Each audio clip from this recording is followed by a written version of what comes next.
ką tie freelanceriai žino, ko aš nežinau. Pagrindinis dalykas tai yra tiesiog drąsa prisimti riziką. Tada jau gal gali žengti tą žingsnį, bet tuo pačiu aš visada sakau, kad turbūt darbas savo ir tas freelancinimas tikrai ne kiekvienam yra skirtas. Aš paskui galvoju, kodėl aš followinu tą paskyrą.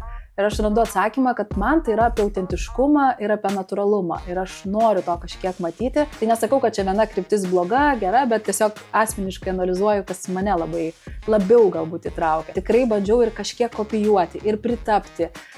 Bet galiausiai galiu pasidalinti, kad veikia geriausiai tiesiog buvimas savimi ir leisti savo kurti, kaip man kuriasi. Labadiena, jeigu jūs galvojat, kad man kalbėti prieš kamerą labai lengva, tai taip nėra. Bet labai noriu padėkoti Komfort viešbučiui, kad mus priima visada filmuoti podcastus jų erdvėse. Taip pat ačiū labai Tele2, kad jie rūpinasi emociniu atsparumu versle. Jie ne tik remia šį podcastą, bet turi ir kitą savo podcastą jų kanale. Tad rekomenduoju pažiūrėti. Jų klientų tapti taip paprasta, jūs galite susisiekti tiesiai su jais arba parašyti netgi šio podcasto apačioje komentarą ir jie su jumis susisieks. Tai Tele2 gali pasiūlyti tiek internetą su gera kaina, tiek telefonų skambučius jūsų verslui ar namams. Pradžioje susipažinkim su Indre. Indrė yra socialinių tinklų ekspertė, kalba apie laisvadarbystę. Tai paaiškinsiu, kalbėjom su Indre, kad ne visi žmonės supranta, kas yra laisvadarbystė. Angliškai freelanceriai arba žmonės dirbantis savo. Taip pat kalba apie dirbtinį intelektą, kaip savo padėti kuriant socialinius tinklus ir kaip tapti socialinių tinklų strategu. Puikiai viskas pasakyta. O, kaip už save. Kaip už save, tai. Taip.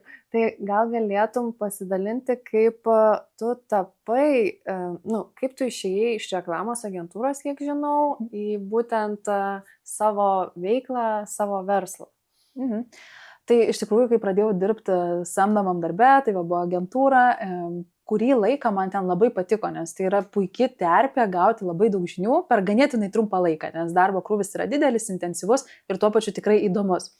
Tačiau ten darbų spektras buvo labai platus, ten nuo socialinių tinklų iki pranešimų žiniasklaidai, renginių organizavimo, labai daug skirtingų dalykų, kuriuos turėdavau padaryti. Ir po metų aš išsigryninau, kad visgi yra dalykai, kurie man patinka ir kur nelabai patinka. Ir tada aš pagalvojau, kad aš norėčiau pabandyti dirbti savo būtent kaip socialinių tinklų specialistė. Tai reiškia pasirinkti tą savo vieną tokią gal konkretesnę nišą. Man jinai tikrai buvo tokia labai artima. Mano hobis to pačiu yra aistra, viskas ėjo vieną vietą. Ir aš pagalvojau, kad noriu pabandyti dirbti savo. Ir tuo metu su vyru mes sugalvojom pakeliauti po pasaulį. Ir aišku, kai tu ateini pas darbdavį ir sakai, aš noriu gal pusę metų, gal metus, nežinau kiek laiko keliauti po pasaulį, tikrai ne kiekvienas darbdavys sakys, o puiku, varyk, mes tave palaikom ir dirbtų iš kur nori. Tai šitoje vietoje aš tiesiog turėjau pasirinkti, ar aš lieku toliau Lietuvoje darbe, ar aš keliauju ir aišku, aš pasirinkau keliauti ir išvykau tuo metu tiesiog su santaupom, kurias turėjau ir keliaudama. Ten po Aziją sutikau labai daug kitų dirbančių savo, tai buvo žmonės iš viso pasaulio, jie rytais padirba, per pietus eina kažką paveikti, pasportuoti, banglenčių sportas ir panašiai, tada vėl padirba, vakare kartu susėda bendrauja.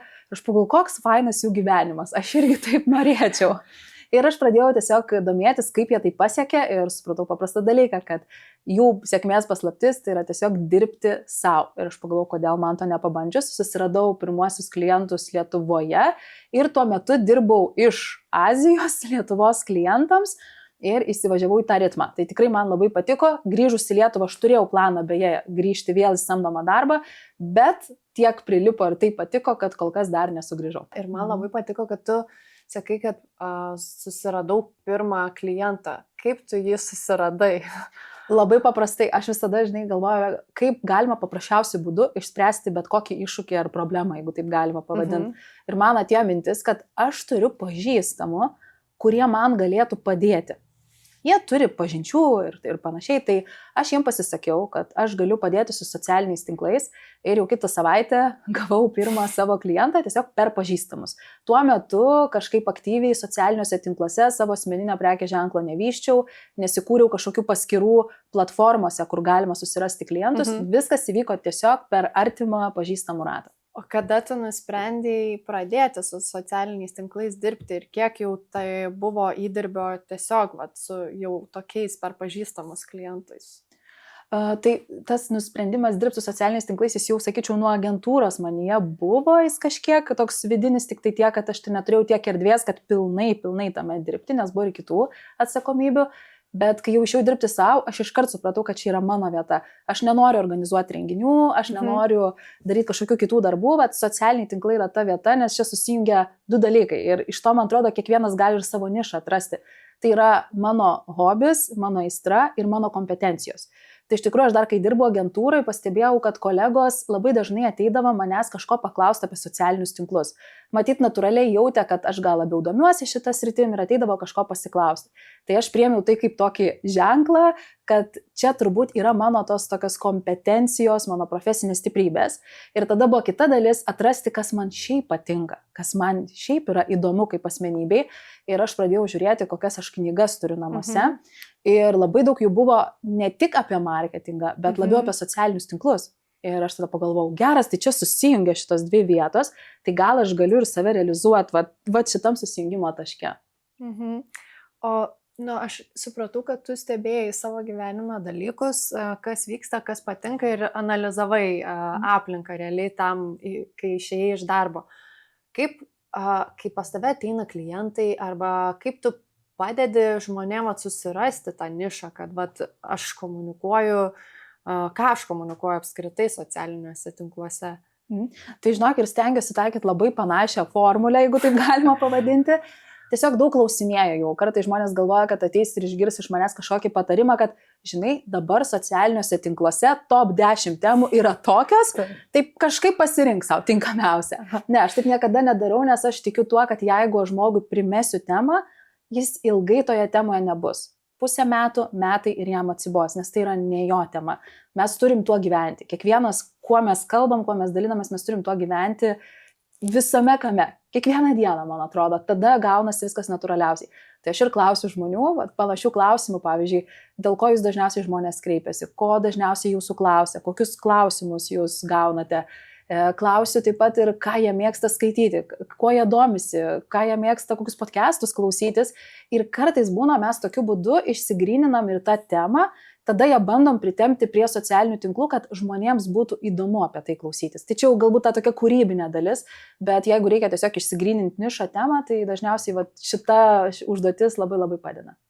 Per klausimą. Per klausimą, taip, tikrai, nes negali žmogui ateiti ir pasakyti, žinai, dabar labai populiari tema yra, nežinau, vaisingumas, tai žinai, dabar šitas, beje, vaisingumas taip, viena yra iš populiariančių temų socialiniuose tinkluose, tai dabar turi kalbėti apie tai. Bet jeigu žmogus, specialistas tuo negyvena, jam bus sunku tą padaryti. Jeigu žmogus turi daug idėjų, ką norėtų veikti, jam daug kas įdomu yra ir kai klausinėjai, atrodo, kad ir tą galėtų daryti, ir tą daryti, tai ką tu darai tada? Tada aš kreipiu pas kitus specialistus labai dažnai, nes jeigu aš tikrai jaučiu, kad žmogus yra labai pasimetęs ir tos sritis yra labai skirtingos ir jis pats nelinksta prie kažkurios vienos srities labiau negu prie kitų, tai tikrai yra kitų specialistų, coacheriai, pavyzdžiui. Man atrodo, čia geriausi specialistai, kurie gali padėti išsigryninti žmogui galbūt tą kryptį, nes čia jau yra ne mano kompetencijų ribose, jeigu žmogus yra pasimetęs ir tikrai nežino. Bet yra ir tokių situacijų, kai žmogui patinka, pavyzdžiui, 3 skirtingi dalykai, ne visai, bet jie nėra visai skirtingi. Tiesiog tai gali būti kažkuo susiję dalykai, pavyzdžiui, sportas, mityba ir sąmoningumas. Kaip ir 3 skirtingos temos, bet iš tikrųjų vienoje paskyroje jos gali labai gražiai sutilpti, ypač jeigu žmogus komunikuoja per save kaip asmeninis prekės ženklas. Tai nereikia bijoti talpinti savo paskyroje visų savo pusių.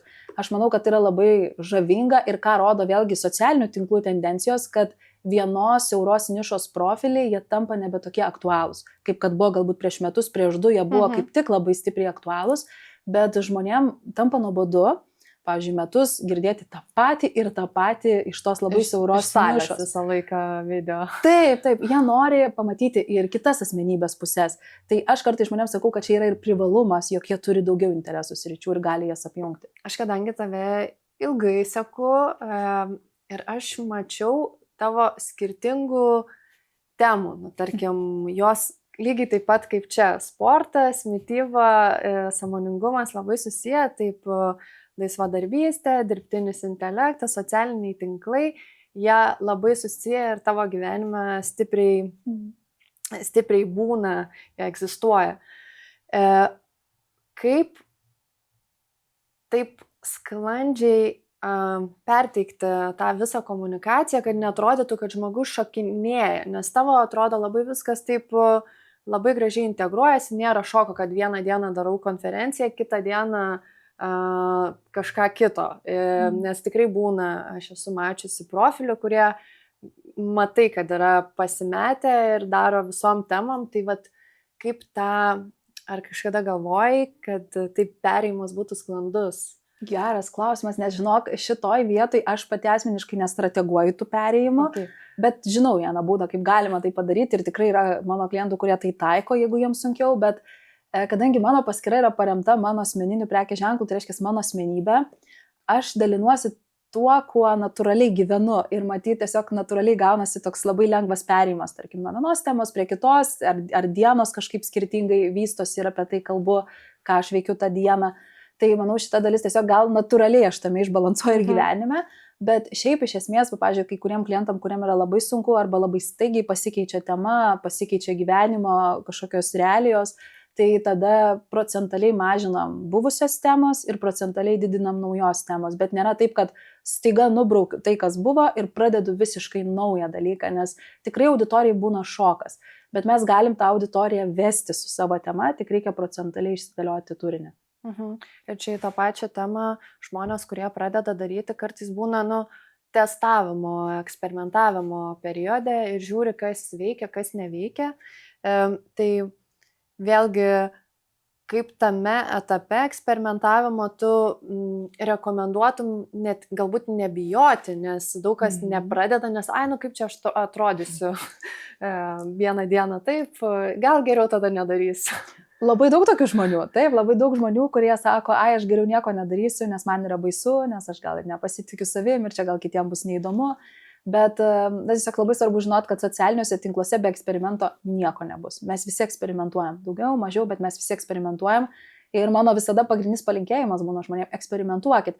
Tai nereiškia, kad jūs neturit strategijos, jūs neturit plano, jūs neturit vizijos, čia yra visai ne apie tai, bet tai yra apie tai, kad leidžiu savo pabandyti naujus dalykus ir pasižiūrėti, kaip tai suveiks. Ir tikrai kartais yra baisu, nes jeigu tu pasirinki gal kažkokį drąsesnį sprendimą, pavyzdžiui, keli drąsesnį reelsą, ir kartais yra baisu, neramu, kaip reaguos auditorija ir taip ne visada pavyks. Kartais mes sulauksim ir negatyvių komentarų, tai čia galbūt kažkiek reikia būti tam pasiruošus ir nusiteikus, bet jokių būdų nestabdyti savęs, nes eksperimentai kartais atveria duris į pačius geriausius sprendimus. O kai tu pradėjai, ar turėjai kažkokį, saugumo krepšelį finansinį, su kuo tu pradėjai apskritai komunikuoti ir dirbti? Turiu omeny, ar būtinai reikia turėti kažkokį kapitalą, pradedant savo veiklą. Ir tu kalbi būtent apie komunikaciją, ne, socialiniuose tinkluose. Taip. Aš tuo metu keliavau po Aziją su viena kuprinė, ten buvo 2 poros šortų, 3 palaidinės. Ir dar flip-flopsai vieni. Kaip čia, tapkytės per pirštą. Tiek aš tą turėjau. Neturėjau jokių fotografų, kad ten galėčiau pasidaryti profesionalias fotosesijas, kai žinai, kaip kiti būna mėgsta, būtinai pasidaryti kažką labai profesionalaus. Ir aš galvoju, ką man daryti. Ar man dabar tiesiog leisti savo keliauti ir tada aš grįšiu į Lietuvą, tada aš pasimsiu stilistę, jinai mane aprengs, pasisamdysiu fotografus, videografus, viską gražiai susifilmuosiu ir ateisiu komunikuoti socialinius tinklus. Bet aš gal keliaudama tikrai, tos laisvės gal daugiau įgavau, vidinės laisvės ir aš supratau, kad nesąmonė, kodėl aš turiu taip daryti. Apie mane šiuo metu tai yra tai, kad aš keliauju ir aš tiek turiu, kiek turiu. Ir aš tiesiog pasiėmiau savo iPhone'ą, apsirengiau savo tą pačią palaidinę, šortus ir pasidariau fotosesiją viešbutį, kuriame tuo metu buvau apsistojusi. Ir ta fotosesija buvo visiškai buitinė, bet nuo jos ir prasidėjo mano komunikacija. Ir galiu pasakyti, kad tai visiškai nesukliudė, nesutrukdė, kaip kiti sako, kad jeigu pradėsi čia su labai paprastom nuotraukom, tai neatrodysi ir nebūsi profesionalus, bet ne apie tai yra mūsų profesionalumas, aš manau, ne tik per nuotraukas jis yra ištransliuojamas, per mūsų žinias, apie tai, ką mes kalbam, tai aš buvau labiau apie tai, ką aš kalbu, apie savo žinias, nuotraukos buvo tik priedas, gal kažkieno dėmesį atkreipė ir tiek. Tai kapitalo didelio tikrai nereikia. Man atrodo, čia yra svarbiausia noras ir vidinis užsidegimas. Ir tas toks apsisprendimas, kuris man buvo, kad arba dabar, arba aš nežinau, kada aš tai padarysiu. Ir aš nieko nelaukiu, aš ėmiausi tiesiog dabar. Va, ta tokia emocinė, čia gal buvo tikrai paremta emocijom, bet manau, kad gavosi viskas labai gerai. Aš kažkaip pritariu, kad labai dažnai ir kiek kalbinu podcast'e žmonės, atrodo, kad didžioji dauguma darė dalykus iš emocijų ir jiem paėjo. Būtent dėl to, kad jie to žiauriai tiki ir galbūt tas profesionalumas ateina per praktiką, vėliau tą turinį kurti, labiau iš profesionaliai, ar ne? Bet aš kaip tik pagalvojau apie tokį, ką tu galvoji ir kaip tu manai, kame yra šaknis. Yra žmonių, kurie kuria žiauriai buitišką turinį, ten vos ne iš lovos, vos nesusivėlus, kalba ten turi didelį įsitraukimą, net parduoda. Ir yra žmonės, kurie lygiai taip pat atrodo dedasi nuotraukas iš gyvenimo, bet tas įsitraukimas nėra toksai didelis. Kur yra problema? Ką galėtum pasakyti tokiem žmonėm? Kaip ir panašu, bet yra kažkoks skirtumas tarp tų profilių. Aš manau, kad čia labai viskas priklauso nuo asmenybės. Kad ir kaip bebūtų, aš ir pati seku tam tikras paskyras, kur žmogus, specialistas, kartais iš lovos nusifilmuoja ir atrodytų galbūt, kad tai yra labai neprofesionalu. Ir taip, gal ir neprofesionalu, jeigu žiūrėtume iš to brando pusės. Bet aš paskui galvoju, kodėl aš followinu tą paskyrą. Ir aš randu atsakymą, kad man tai yra apie autentiškumą ir apie natūralumą. Ir aš noriu to kažkiek matyti, nes jau pavargau galbūt nuo tų tokių nugludintų profilių, kur specialistai save pateikia tik iš vienos pusės, kad jie visada gražus, jie visada pasitempia.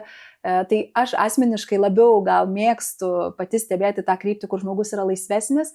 Ir kodėl tai patraukia, tai aš manau dėl to, kad ta asmenybė leidžia savo būti savimi. Tai apie charizmą galbūt čia mes kalbam, kad jinai sau leidžia būti savimi tokia, kokia yra šią dieną.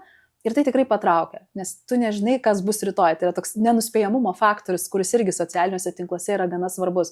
Tai nesakau, kad čia viena kryptis bloga, gera, bet tiesiog asmeniškai analizuoju, kas mane labiau galbūt įtraukia. Nežinau, kaip tau yra. Man irgi natūralus žmogaus elgesys, tu apskritai galbūt kuo žmogus natūraliau ir savotiškai pasakoja su savo juoku, su savo komunikacija, jo man labiau patinka.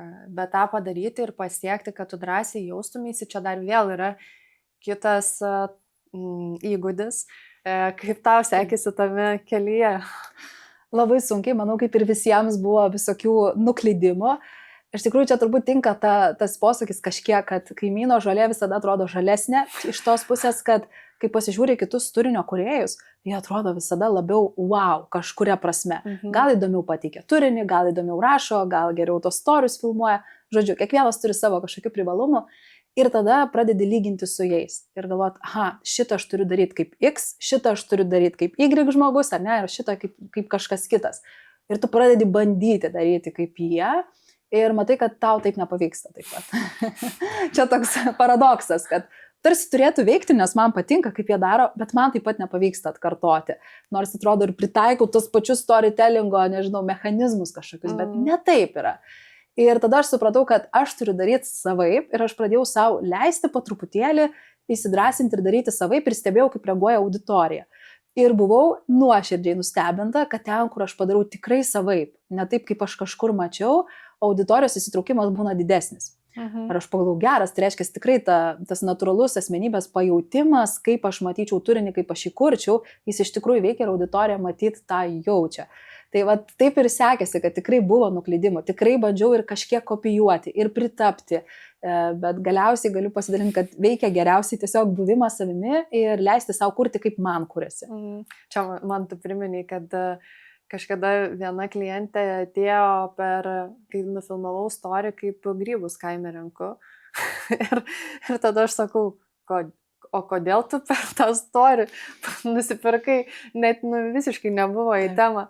Sako, tai aš jau seniai galvojau, bet tada pamačiau, tiesiog ant kiek bus man su tavim lengva ir paprasta, jauku, tai ir tada ir nusipirkau. Ir realiai buvo toksai, įdomu, kaip taip atsitinka. Visiškai netikėta, kaip grybų rinkimas, tau gali padėti atvesti klientą tikėtinai coachingo sesiją, ar ne? Tai va, čia yra, atrodo, du skirtingi dalykai, bet dėl to aš visada specialistams sakau, kad nebijokit parodyti ir savo hobių, ir savo pomėgių, ir kuo jūs gyvenat, nes tai ir gali pritraukti tą klientą, dėl to, kad klientai tapatinasi. Ypač, kai jie renkasi specialistą kaip coacherį, dažniausiai tu renkėsi ir žmogų. Kad ir kaip bebūtų, tu jį tam tikrą prasme ir perki, ar ne? Tai gaunasi, kad jie tapatinasi su tavimi ir galbūt jai surezonavo, kad tu esi šilta ir tu grybauji, o nesėdi tik visada su kostiumėliu pasitempus ir vedi coachingo sesijas. Ir tai labai pritraukia. Tai aš irgi pastebėjau, kad man asmeniškai suveikia tas pasidalinimas tokiais buitiškais paprastais kadrais, ką aš veikiu, ką aš mėgstu daryti, nors tai yra visiškai nesusijęs su socialiniais tinklais, pavyzdžiui.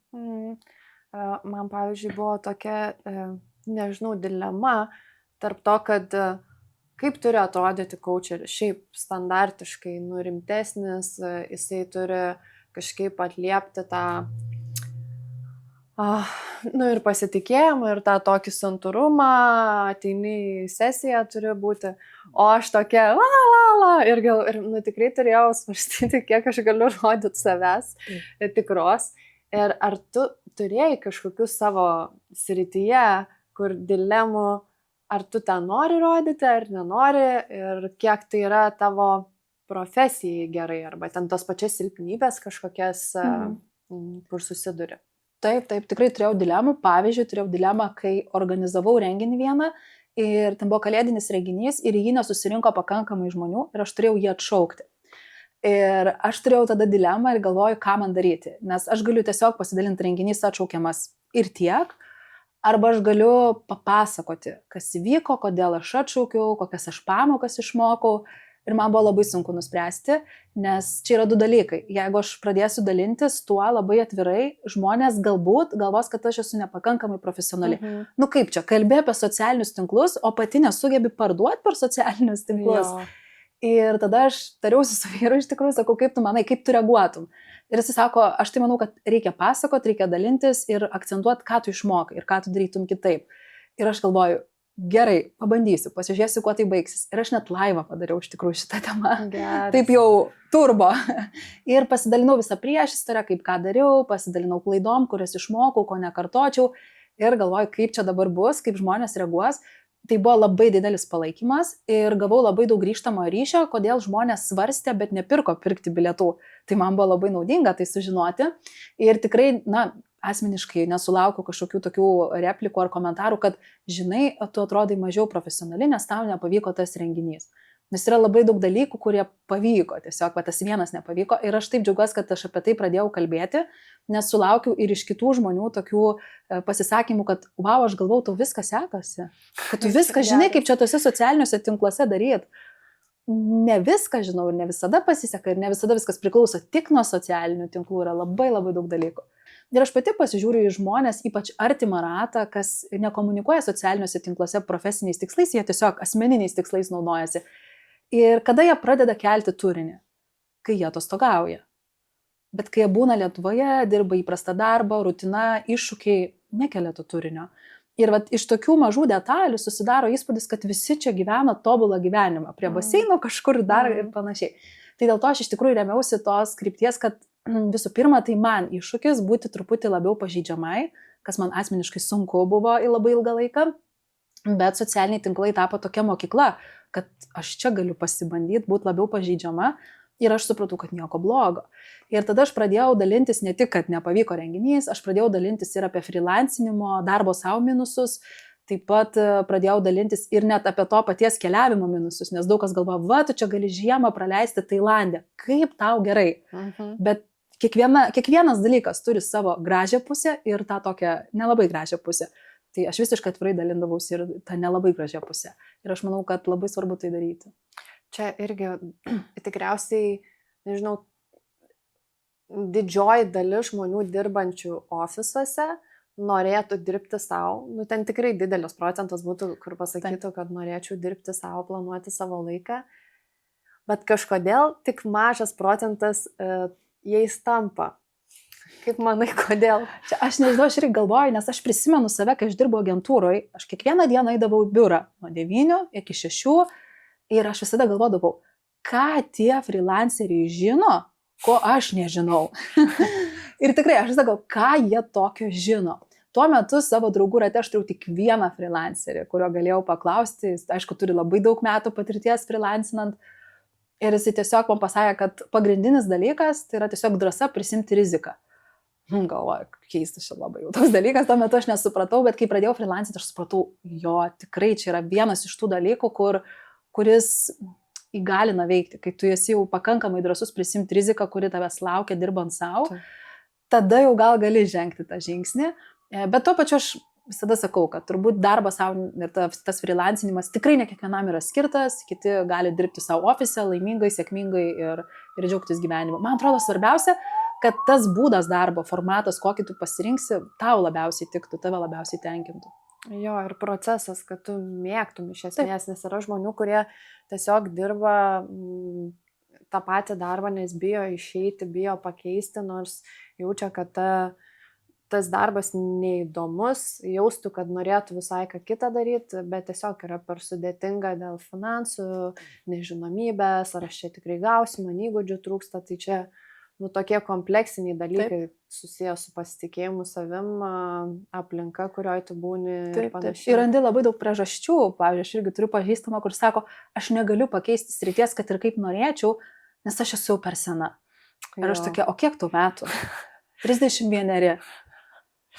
Visas gyvenimas atrodo prieš akis, bet tu rasi visada priežasčių, kodėl nepadaryti, visada rasi pasiteisinimo. Ir jo, čia aišku, reikia turbūt vėlgi kreiptis pagalbos, aš tiesiu už tai, kad jeigu tau yra sudėtinga, tai tu turi ieškoti pagalbos, kas tave užvestų ant to kelio. Aš labai noriu sužinoti, kiek tiksliai tu turinio sukuri per dieną ir koks greitis, nes aš žiūriu ir galvoju, kaip tai įmanoma. Per dieną? Wow, čia geras klausimas. Tiesų skaičiavus, įvairiai būna. Na, reikia nepamiršti, kad aš ne tik savo socialiniais tinklais rūpinosi, bet dar ir turiu klientus, kurių socialiniais tinklais rūpinosi. Bandau paskaičiuoti. Na, sakyčiau, per dieną mažiausiai 10 turinio vienetų išeina iš mano pusės, jeigu taip viską sudėjus, ne tik mane, bet ir klientus. Tai visai nemažai, bet su laiku atsiranda vis tiek įgūdis tą padaryti greičiau, paprasčiau, idėjų netgi daugiau turiu kažkaip, kai daugiau metų praeina šitoje srityje.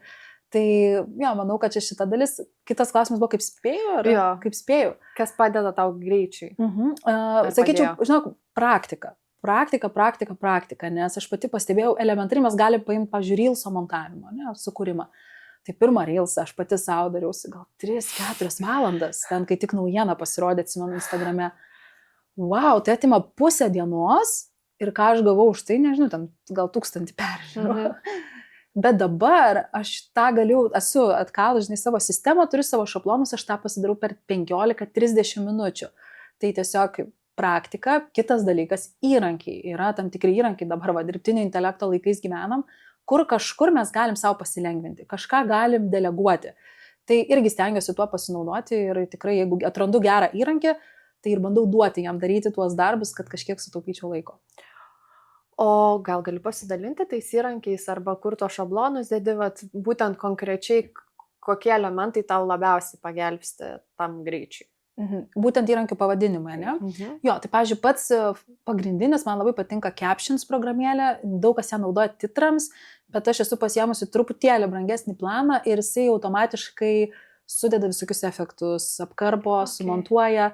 Kas yra smagu, kad tu gali paskui pakoreguoti tai, ką jisai ten padaro, nes man dažniausiai visko būna ten per daug visų tų efektų, tai aš tiesiog išsiimu tas dalis, kurios man netinka ir susimontuoja tas video turinys, ten, nežinau, šis per 5 ar 10 minučių, net mano rankų nepridėjus, sakykime, šitoj vietoj. Tai man tikrai labai šita dalis patinka. Ta pati Canva dabar irgi turi labai daug funkcijų su dirbtiniu intelektu, tiek vizualų kūrimui, tiek video kūrimui, kur kažkiek irgi galima savo pasilengvinti šitą dalį. Kiek tu subscriptionų iš viso turi programėlių. Wow, daug, šiaip kažkada skaičiau. Prenumeratą, atsiprašau. Kai kažkada skaičiau, dabar gali būti jau truputį daugiau, nes kad kai jaus tie tokie laikai prasidėjo aktyvesni, ta prasme, kai jis tapo visiems labai labai prieinamas, tai jų tikrai padaugėjo, bet aš turėjau, tada kai skaičiau buvo 10, dabar gali būti, kad turiu apie 12-13 kažkas tokio. O pagrindiniai kokie, vat, ir ką jie tau padeda tavo procese? Pagrindiniai tai va tas captions video montavimui, CapCutas irgi, jis toks labiau rankiniu būdu, aš ten montuoju, bet turiu susikūrusi savo schemą, tai ją palaikau ir man irgi padeda sutaupyti laiko. Ta pati Canva irgi subscriptionas yra, tada dirbtinio intelekto įrankiai Gamma, prezentacijų kūrimui, karuselių kūrimui, Crea.ai, šitos programėlės, galvoju, kas dar. Na, aišku, paskui ten cloudai visi irgi duomenų, tai yra medžiagos saugojimui, visi šitie dalykai irgi kainuoja, žodžiu. O kaip tu vat kuri, pavyzdžiui, šiandien turiu sukurti kažką savo feedui, kaip tu pradedi kurti ir, minėjai, kad su praktika ir idėjų daugiau, bet įdomu, kaip tu užvedi save ant kelio. Bet čia mes kalbame apie temą ar apie labiau tą tokį vizualinį? Apie temą jau, apie temą ką kalbi, nes tu visai daug kalbi į kamerą ir daug turinio, kuri vertė per savo komunikaciją, labai pas tave daug turinio suvertė. Tai kaip tu tą nuosekliai darai? Klausausi, ką kalba mano klientai. Čia yra paslaptis. Klausausi ne tik tada, kai būna konsultacija 1-ant 1, pavyzdžiui, bet ir po jos viską pasižymiu. Čia yra paslaptis atskleista, kad tada gaunasi geriausias turinys. Nes aš galiu sėdėti ir spėlioti, kas rūpi mano auditorijai. Ir aš galiu galvoti, gal vienas dalykas, gal kitas, gal trečias. Bet kadangi aš turiu tokią dovaną su ta auditorija ir pabendrauti kartais, tai aš klausausi labai, ką jie sako ir pasižymiu ne tik klausimus, bet kartais ir frazes. Ir labai mėgstu netgi pradėti savo reelsus su ta fraze, kurią man pasakė klientas kažkoks. Būtent ta formuluotė. Nes aš matau, kad ir kitiem labai surezonuoja. Tai čia mano pagrindinis dalykas. O šiaip, aišku, aš labai mėgstu nueiti ir į Facebooko grupės, ir į Redditą kaip forumą pasiskaityti, ką žmonės kalba mano tema. Ten irgi gaunu visai neblogų minčių. Geras.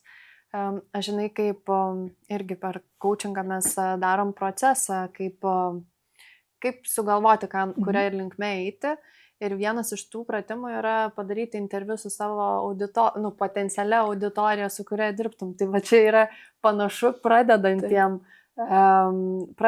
žmonėm, kad tu tiesiog kalbi su žmonėm aplinkui ir iš ten renki žodžius, frazes, problemas ir panašiai. Visiškai čia yra pats geriausias šaltinis. Aš kiek bandžiau ir su kokiu ChatGPT bandyti prisigeneruoti tas temas, turiu pripažinti, kad net jis tokių gerų nesugalvoja, kaip sugalvoja realus žmogus klientas, su kuriuo tu kalbėsi ir ateini kažkokį santykį ir kažkokį ryšį.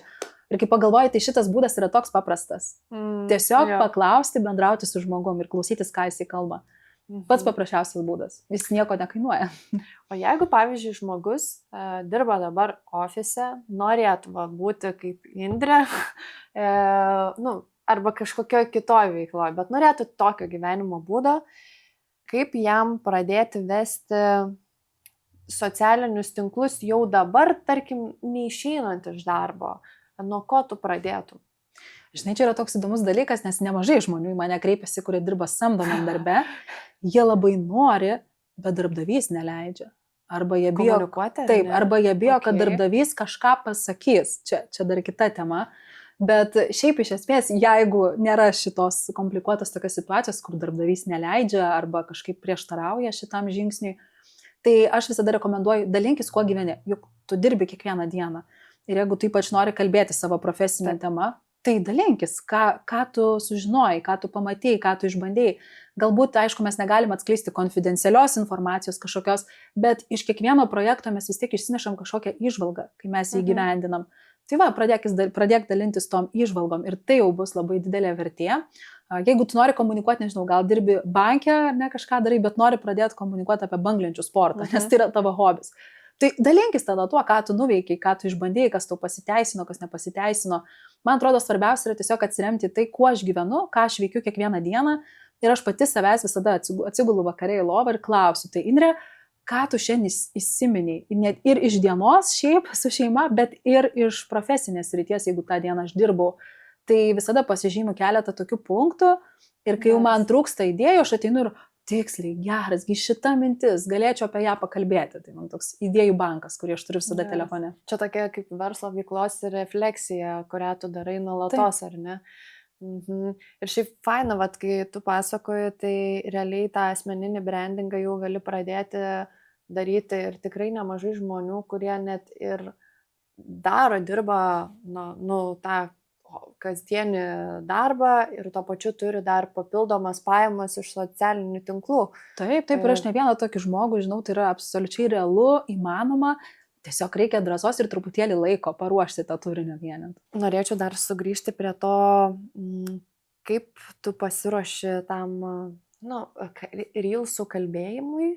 Ar tu turi kažkokią struktūrą, ką sakai, planą, kuris kartojasi, nes pasidalinai, kad susirinkti informaciją, apie ką kalbėti, bet kaip tu susidedi, kad, nes tavo greitis dar kartą pakartos yra wow, tai įdomu, ar yra kažkokia struktūra pokalbio?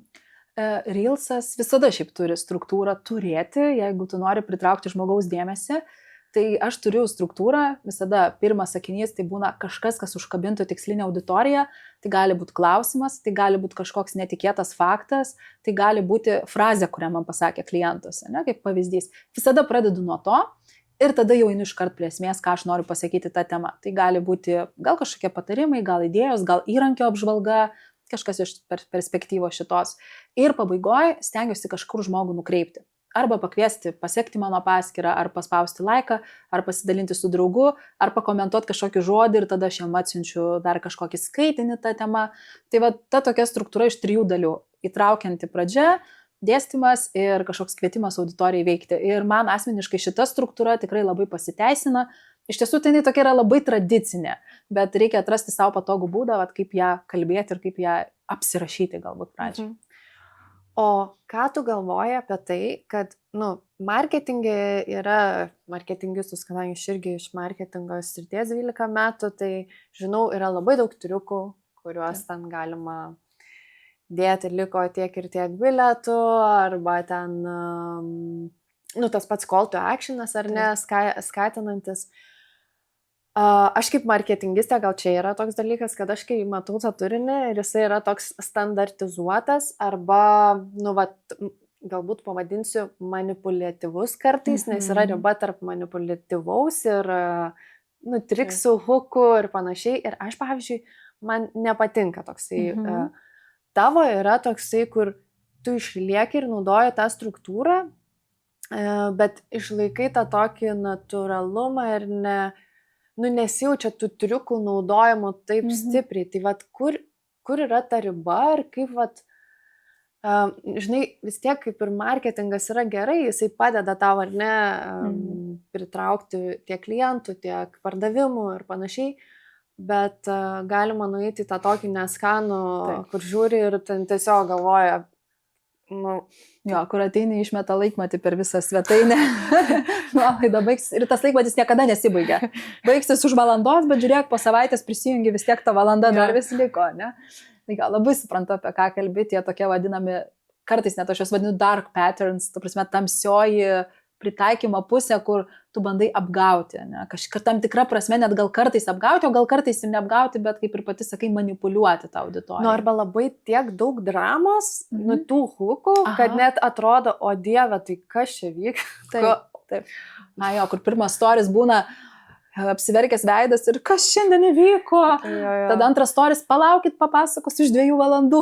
Trečias storis, dar vis negaliu prieiti, ne? Ir taip tęsiasi, kol galiausiai sužinai, kad žmogui nagas nulūžo. Tai čia kas įvyko, dėl ko verkiu. Tikrai čia yra toks manipuliavimas, visiškai sutinku. Aš asmeniškai labai nemėgstu tokios prieigos, dėl to aš jos ir netaikau. Bet aš tikrai esu žiūrėjus mokymų, kur rekomenduoja taip daryti, tai išlaiko dėmesį ir taip toliau. Bet čia yra visada tas dalykas, kad mes galim žiūrėti N mokymus, skaityti N knygų, bet mes turime atsirinkti, kas mums yra patogu.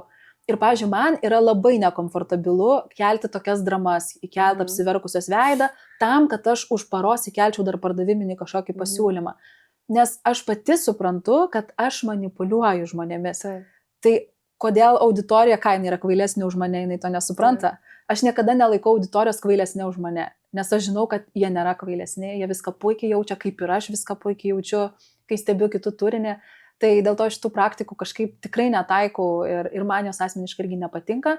Bet aišku, turiu pripažinti, kai aš kalbu su paprastai žmonėmis, kurie nedirba marketinge, labai dažnai jie sako, kad man suveikė, žinok, taip pardavė, taip gerai buvo tie story, taip įtraukė.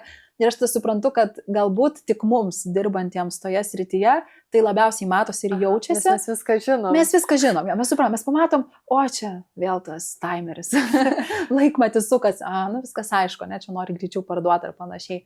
Bet paprastas žmogus jis ne visada žino. Tai sakyčiau, kad čia toks požiūrio klausimas. Taip. Bet aš asmeniškai savo pati esu pasakius, kad aš savo neleidžiu manipuliuoti auditoriją, nes aš tiesiog manau, kad nėra kvailų šitam pasaulyje. Gal aš ir klystu, bet tai bandau dėliotis ir savo komunikaciją. Gerai, o tada kaip tu parduodi, jeigu stengiasi ne tų topų triukų nenaudoti ir kas jauti, kad veikia, nes yra turiniai, kurie, yra turinys, kuris tiesiog labai turi didelį įsitraukimą, bet neturi pardavimų. Čia keliu kaip grybauju, ne? Galima sakyti, taip ir parduodu. Iš dalies tai yra tiesa, bet šiaip iš tiesiog per vertę, mano prieiga yra per vertę. Aš duodu nemažai vertės, tada auditorija manim pradeda pasitikėti ir jinai perka net ir be tų visų triukų. Tikrai nėra problemos susirinkti dabar jau tos auditorijos į mokymus ir panašiai. Tai aš tuo vadovaujuosi, man tai veikia. Ir kaip ir sakai, kartais toks laisvesnis turinys, asmeniškesnis turinys, jis padeda irgi tam tikrą prasme tik iš kitos pusės. Jeigu per vertingą turinį jie patiki manim kaip specialistu, tai per tą tokį asmeninį turinį, kur aš kažką veikiu laisvalaikiu, jie pamato mane kaip asmenybę ir užmesga artimesnį ryšį. Tai irgi iš tikrųjų padeda paskui parduoti. Kombinacija, tai aš ir stengiuosi jos laikytis ir tada nereikia man dėti tų visų triukų, spausti auditoriją, pirk dabar, nes čia tik dabar šitą kainą, o žiūrėk po savaitės vėl tą patį kainą. Ne? Taip nevyksta. Gal atsimeni, koks turinys tau sugeneravo daugiausiai pardavimų? Geras klausimas. Prisimenu, man atrodo. Sakykime, negaliu pasakyti, ar tikrai tai buvo daugiausiai sugeneravęs pardavimų, nes iš tikrųjų nėra taip paprasta atsekti, kuris turinio vienetas jau čia tikrai man tuos pardavimus atvedė, ne visada įmanoma tai susekti. Bet aš prisimenu, kad tai buvo story ir ten aš dalinausi apie mokymus, būtent Instagramo mokymus ir aš pasidalinau, ką žmogus išmoks ir kažkaip dar paminėjau, kad gražiai kažkaip parašiau, ką praras, jeigu neprisijungs, bet tai nebuvo, kad, o jeigu neprisijungsi, tai prarasi čia tą ir tą. Ne, aš taip gražiai subtiliai aprašiau ir tada pastebėjau, kad kažkaip žmonėms tas surezonavo ir jie prisijungė prie tų mokymų. Ir dar vienas, kurį prisiminiau, tai kai aš visiškai be jokio spaudimo parašiau, jeigu nori prisijung. Jeigu nori prisijung. Jeigu nenori, tau tikrai nereikia. Tikrai nereikia. Tai kitaip tariant, aš jau seniau, kai dar, atsimenu, mokykloje buvau ir aš vieną vasarą dirbau promo mergina, kuri siūlė rūgpienį paragauti žmonėm ir nusipirkti tam tikrą prasme. Ir visos kolegės tuo metu ten kvietė, pirkit, čia labai skanus rūgpienis. Ir aš sakydavau žmonėm, jeigu nepatiko, jūs nepirkit to rūgpienio, nereikia. Ir jie pirkdavo. Ir tarsi, jie nupirko visą tą rūgpienį, kad aš savo pamainą baigiau anksčiau.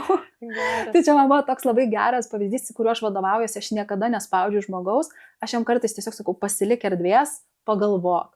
Ir labai dažnai tada tas žmogus, aš pastebėjau, nori pirkti. Man bent jau tai pasiteisina. Tai tai ir buvo tas storis, kur aš žmonėms sakiau, kad tau tikrai nereikia šitų mokymų, jeigu. Ir išvardinau priežastis. Ir žmonės pirko. Kaip tik norėjau tavęs klausti apie tą geidžiamumą, kaip sukurti geidžiamumą, bet čia dalinai ir yra atsakymas, kad, kur yra tas desperatiškas jausmas, kad man reikia to kliento ir tu energetiškai ir visame žinutėje tai matosi ir kai tu sakai,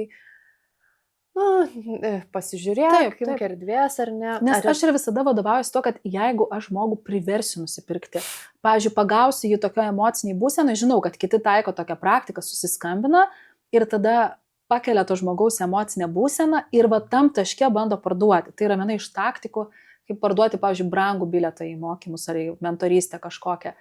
Ir man asmeniškai tai yra labai nepriimtina ir aš vėlgi netaikau, nes man tai asmeniškai nepriimtina. Čia kaip būdavo, aš atsimenu, Akropolios salelėse, kai buvau mokykloje, dar man atrodo, ten nagų, man atrodo, ir kosmetikos priemonės pasikviesdavo, įsitraukdavo ir tada tu jausdavais, kad esi skoloje, reikia pirkti.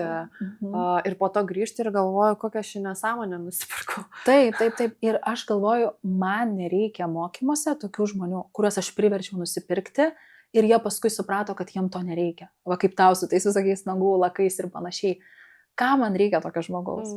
Nu, jisai nebus įsitraukęs, jis apskritai nebus ir labai patenkintas tuo, nes jisai supras, kad aš jį kažkur ten apmauščiau ir tam tikrą prasme pasiėmiau jo pinigus per jo emocijas šitoje vietoje.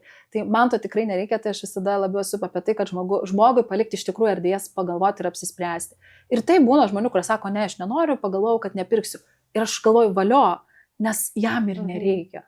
Ir man nereikia žmogaus mokymuose, kuris nėra įsitraukęs. Čia toks gaunasi win-win situacija, abi pusės laimi. Čia podcast'o rėmėjas Tele2 verslui turi tau klausimą.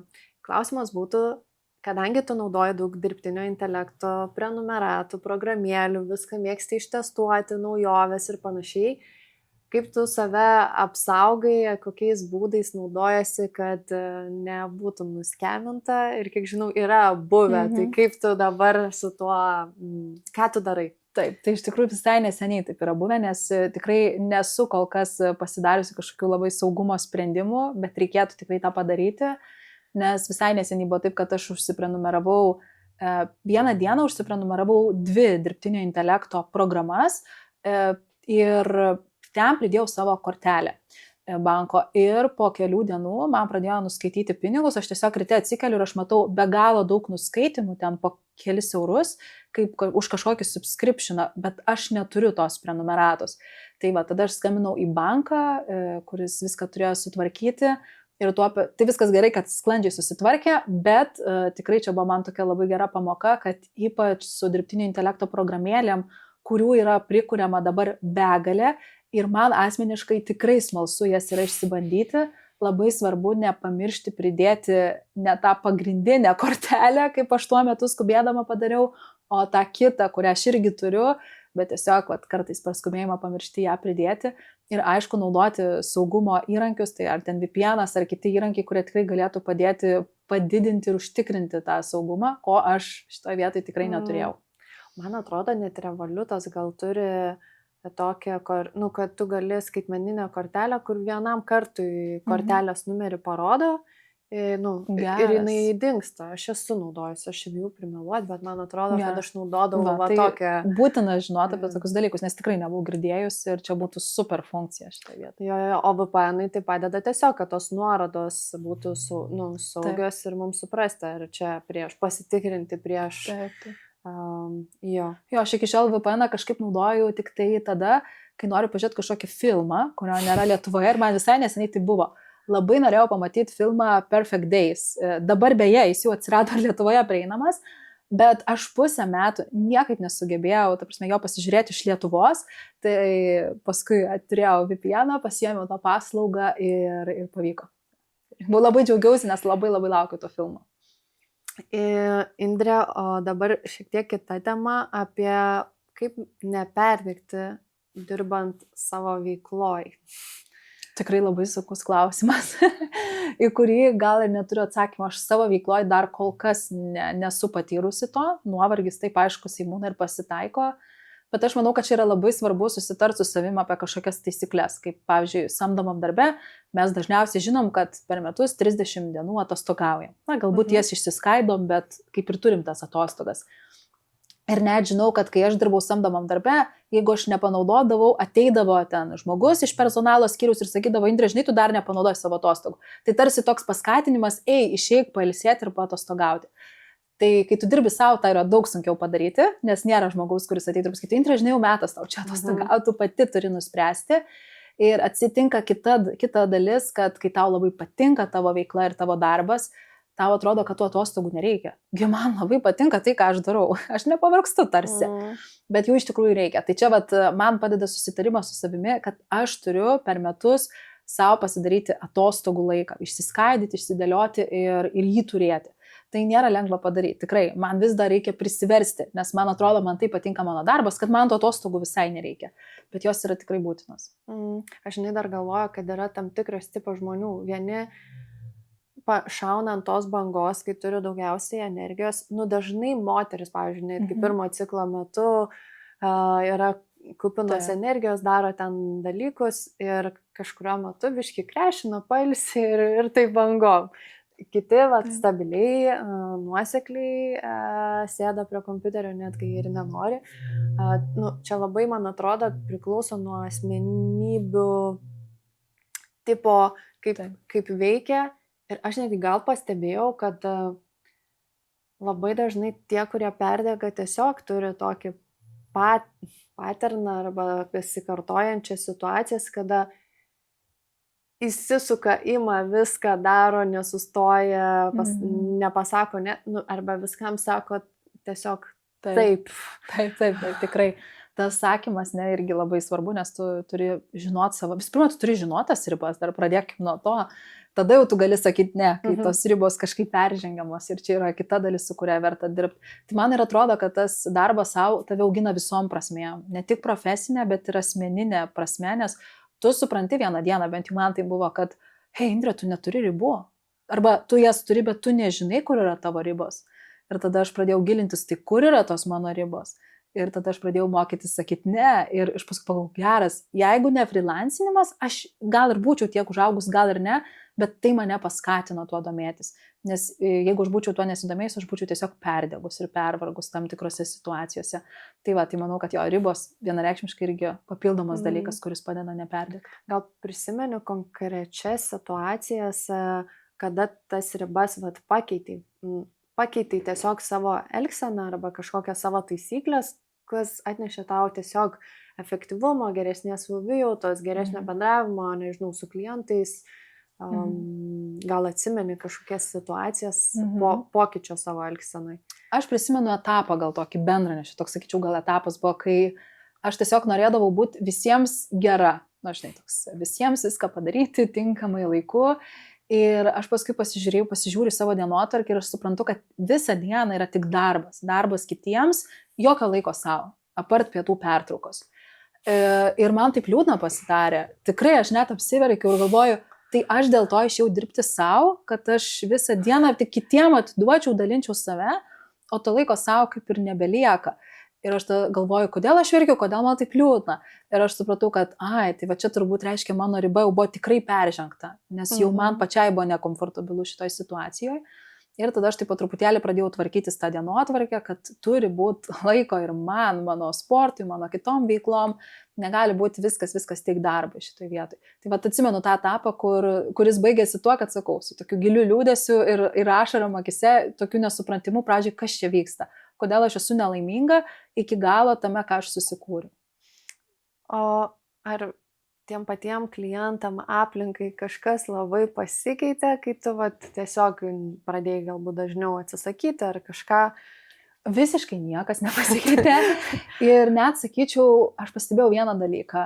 Kai aš pradėjau aiškiau iškomunikuoti savo ribas kitiems, tiesiog klientui, pavyzdžiui, pasakyti kartais, kad ne, šiandien aš negaliu to padaryti, aš turiu kitų planų, padarysiu tą kažkada, ne, ir informuoju kada. Ir atrodydavo man seniau, tai pasakyti būdavo labai sudėtinga, nes aš nemokėdavau pasakyti to ne. Dabar aš jau išmokau ir man tai tapo lengviau. Bet ką aš pastebėjau, kad klientai pradėjo labiau gerbti mane. Man taip atrodo, kad jie pradėjo ne tiesiog sakyti, žinai, Indrė, mums reikia dabar, bet jie pradėjo ateiti su klausimu, Indrė, ar tu galėtum? Ir tai yra labai didelis skirtumas, atsirado daug didesnė pagarba ir čia turbūt atsiremiame tai, kad kai pradedi gerbti save pats ir komunikuoti tai kitiems, kiti tai mato, jaučia ir jie neateis jau iš karto su tokiais, kartais ir nelabai gražiais prašymais, man dabar reikia, čia ir dabar man paimk ir padaryk. Tai tą aš labai pastebėjau ir tikrai tai vertinau ir visiems kitiems sakau, freelanceriam, kad būtina išmokti sakyti ne ir dėl savęs, ir dėl to, kad klientas aiškiau žino, kaip su tavimi bendrauti.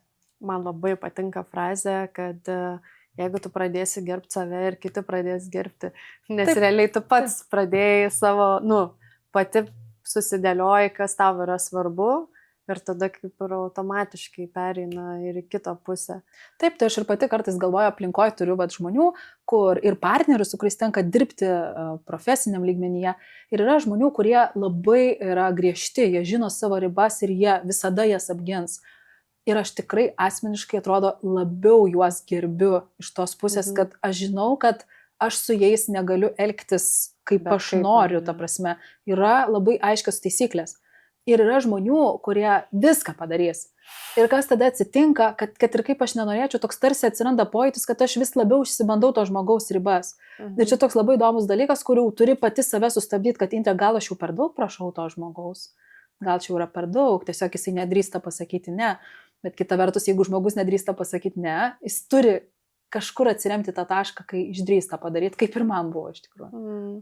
Jo, čia labai gera idėja, kad kai tu pradedi pats daryti, kaip ir nori pasirūpinti kitais, ir žiūri, tai, kaip pasakyti, su daugiau empatijos, bet kita vertus, negyvensi kito žmogaus gyvenimo, gali kažkiek, tai čia kaip ir vadovai, tikriausiai yra žmonės, kurie sako, mano vadovas blogas. Bet ar tą gali pakeisti santykį, kažkiek gali. Klausimas, kurioj pusėje yra problema, abipusiai tikėtina. Tas, man labai patinka proaktyvumas, bet kame, net ir tiek, kaip tu pasakei, kad kai pradėjai verslą, savo veiklą, kurti socialinius tinklus, tu parašei žmonėm, tai proaktyvumas visada gyvenime, man atrodo, atneša daug naudos.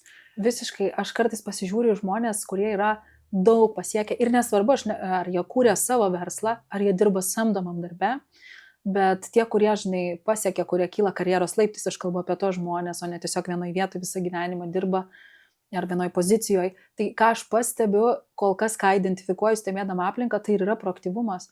Tie žmonės eina, siūlo, daro, jie nepriima status quo kaip tokio įprasto dalyko, kur, jau įsipatoginau, man čia komfortas ir dirbsiu, ir darysiu taip. Ne? O tu tarsi bandai iš savęs asmeniškai reikalauti daugiau kas kartą, truputėlį daugiau galbūt. Tai tas proaktyvumas man labai padeda. Aš tikrai būdavau tas žmogus, kuris ir samdomam darbė būdavau labai proaktyvi ir visada sakydavau, žiūrėkit, seniai nebuvom bendram kažkokiam pasibuvime, važiuojam, aš suorganizavau, aš padariau ir tikrai stengiausi tai daryti, nors man tai visiškai nepriklausė. Aš galėjau daryti savo darbą ir palikti tai personalą galbūt žmogui, bet aš jau siūliau, proaktyviai bandžiau padėti. Lygiai taip pat ir dabar, kai dirbu savo ir turiu klientus, tai nebūna taip, kad, padarysiu, tik tiek, ten tą minimalę kažkokią bazę, vis tiek bandau kažkiek įnešti to proaktyvumo, natūraliai man tai kažkaip ateina ir labai natūraliai to norisi. O ką tu galvoji apie influencerių reklamą ir ar savo klientam derinat socialiniuose tinkluose bendradarbiavimus ir kaip, koks tavo požiūris? Iš tikrųjų, kadangi su influencerių reklama jau 7 metai kaip dirbu, tai kaip jinai pasikeitė, nežinau, ar pastebėjai. Čia kardinaliai pasikeitė tos reklamos. Prieš 7 metus aš labai puikiai prisimenu vieną situaciją, kreipėmės į vieną influencerę, kuri įkėlė vieną įrašą apie vieno brando rankinės, e-shopo rankinės, ir per parą buvo visiškai viskas išparduota. Tai čia buvo prieš 7 metus, vienas įrašas galėdavo atnešti tokią vertę. Dabar yra labai daug verslų, kurie nesupranta, kas vyksta. Pavyzdžiui, nusiperka tą vieną įrašą, ar tai story iš influencerio. Sumoka tūkstančius, kelis netgi tūkstančius, duoda nuolaidos kodą, atrodo, kaip ir viskas turėtų veikti. Ir būna koks vienas kitas pardavimas ir galiausiai paskaičiuoja, kad ta reklama visiškai neatsipirko, net nepadengė tų išlaidų, kurias tu turėjai. Tai iš tikrųjų labai labai keičiasi ir labai tenka ieškoti naujų formatų, kaip dirbti su tais influenceriais, kaip su jais bendradarbiauti, kaip su jais veikti. Ir dabar, kai kalbama, kad Instagramas jisai vis labiau panašėja į TikToką, tai dar labiau viskas keičiasi, nes jeigu mes seniau labai vertindavom sekėjų skaičių, mes dabar einam link to, kad sekėjų skaičius nebėra toks svarbus, kad jis nebetneša tiek daug vertės ir tada kyla klausimas, kaip įkainoti savo reklamą ir kaip žinoti, ar aš influencerių nepermoku. Tai tikrai tokia labai plati, kompleksinė tema, kur nėra atsakymo, bet tikrai laikai čia labai stipriai keičiasi. O ar tu pastebėjai irgi, kad kai kurie tie patys influenceriai, jų įsitraukimas žiauriai sumažėjo ir apskritai būna, kad pradedi kurti ir mažėja įsitraukimas. Ar kada nors galvoji, kokia gali būti to priežastis, kodėl nebūtinai influenceriai, tiesiog žmogus pradeda kurti iš pradžių, kaip ir jam labai gerai einasi, bet krenta. Dažniausia priežastis tai yra tai, kad žmogus tam tikrą prasme užmiega ant laurų. Tai reiškia, jisai pagauna vieną kryptį ir jam atrodo viskas veikia. Įsitraukimas, auga, viskas super, aš esu pike, atradau savo kryptį. Ir kas tada atsitinka, jis ten įsipatogina. Kaip ant patogios sofkutės atsisėda ir visada kuria tą pačią kryptį. Viską tą patį daro. Nuobodu pasidaro. Taip, auditorijai po mėnesio, po antro, po trečio tikrai pasidaro nuobodu ir įsitraukimas pradeda kristi. Ir va čia yra tas taškas, kur žmonės labai išsigąsta. Kas čia įvyko, auditorija nebeįsitraukia. Ir labai dažnas atsakymas būna tiesiog turinio strategija, turinio kryptis, jinai nepasikeitė per tą laiką. Kokia buvo atrasta, tokia ir liko. Socialiniuose tinkluose yra sunku komunikuoti dėl to, kad tu, kaip aš sakau, kartais jautiesi kaip koks klaunas, kuris turi nuolat nustebinti auditoriją. Bet iš dalies tai yra tiesa, nes jeigu tu pasimsi vieną kryptį ir bandysi ją važiuoti, kažkuriam taške jinai vis tiek jau pradės nebeveikti, tau reikės ieškoti naujos krypties ir dar kartą. Tai gaunasi taip, kad aš ir pati, kai komunikuoju, nuolat ieškau tų naujų krypčių, kaip tą auditoriją labiau įtraukti, nes tenka pripažinti, kad mes visi, kas naudojame socialiniais tinklais, esam daug labiau išlepę. Turbūt pati pastebėjai, kad tampi labiau išlepus kaip vartotoja, kaip turinio stebėtoja. Ir tas dėmesio laikas, kurį gebi išlaikyti, tikėtina irgi trumpėja, bent jau man tai tikrai. Tai ir gaunasi, kad auditorija tam tikrą prasme išlempa ir mes kaip turinio kūrėjai turime įdėti daugiau pastangų, kad ją nustebintume. Man dabar skamba, žinai, tokia vėl dilema, kur, reikia strategijos laikyti, apie ką aš esu, apie ką kalbu, bet reikia ir žmonės kažkaip sudominti kažkuo kitu nauju. Kaip, žinai, susijęti, kaip ir kalbėti apie tą patį, bet nustebinti, žinai, ką turiu omeny, kad sunku atrodo visą laiką apie tą pačią temą, dar kažkaip papildyti iš naujo kampo, iš naujos srities, kai tavo strategija yra komunikuoti tą temą. Tai puikiai suprantu, tikrai nėra labai paprasta. Aš sakyčiau, kad strategija komunikuoti tą temą, tai yra jo strategija, bet taktinis veiksmas, kaip tu komunikuosi tą temą, jau yra kitas dalykas. Tai aš visą sakau, kad tema jinai gali likti, jinai gali nekisti kaip tokia, bet formatai, kaip tu apie tai komunikuoji, prieimo būdas, jisai turėtų keistis. Ir aš pat irgi tiesiog, kodėl einu paskrolinti TikToką. Ne dėl to, kad šiaip ten pasėdėti ant sofkutės ir tą padaryti. Gal kartais taip ir įvyksta, kad jau paskui išsiskrolinė. Bet pirminis toks mano noras yra einant į TikToką, pasižiūrėti, kaip ten žmonės kuria turinį, kaip jie daro, kaip jie įtraukia ir aš labai analizuoju, jeigu aš pamatau, kad įrašas mane įtraukia, aš ne tiesiog, kad, koks fainas, ten nusiųsiu draugiai, vyrui ar dar kažkam. Ne, aš iškart išsisaugau ir aš pasistengiu išsirašyti, kas ten mane įtraukia. Ir aš pastebiu tokius dalykus, kad, čia sudrebėjo kamera ir man tai labai patiko. Tai gal ir aš galėčiau tai panaudoti. Čia buvo labai trumpas sprendimas kažkoks, gal ir aš galiu tokį trumpą įtraukti. Tai tiesiog tema, jinai lieka ta pati, bet jau formatas, jisai keičiasi. Tai labai irgi rekomenduoju visiems, kas jau jaučiatės užsisėdėję, tai ne temą keisti, o tiesiog pakeisti formatą ir prieigą. Gerai, pas tave ateina klientas, jam, pavyzdžiui, sekasi, bet nori kažkokį lūžį įveikti, nes jau yra nuosekliai ir yra kažkokios lubos ir ką jam tada daryti. Kokių veiksmų imatės, aš gal klausiu ir apie biudžetą, nes yra žmonės, kurie neinvestuoja į reklamą arba bijo pirkti reklamą, galvoja, kad geriau natūraliai, organiškai viskas atsirastų. Čia viena auditorija, kita apskritai gal yra pozicijų, ką aš darau ir turėčiau augti į kitą poziciją.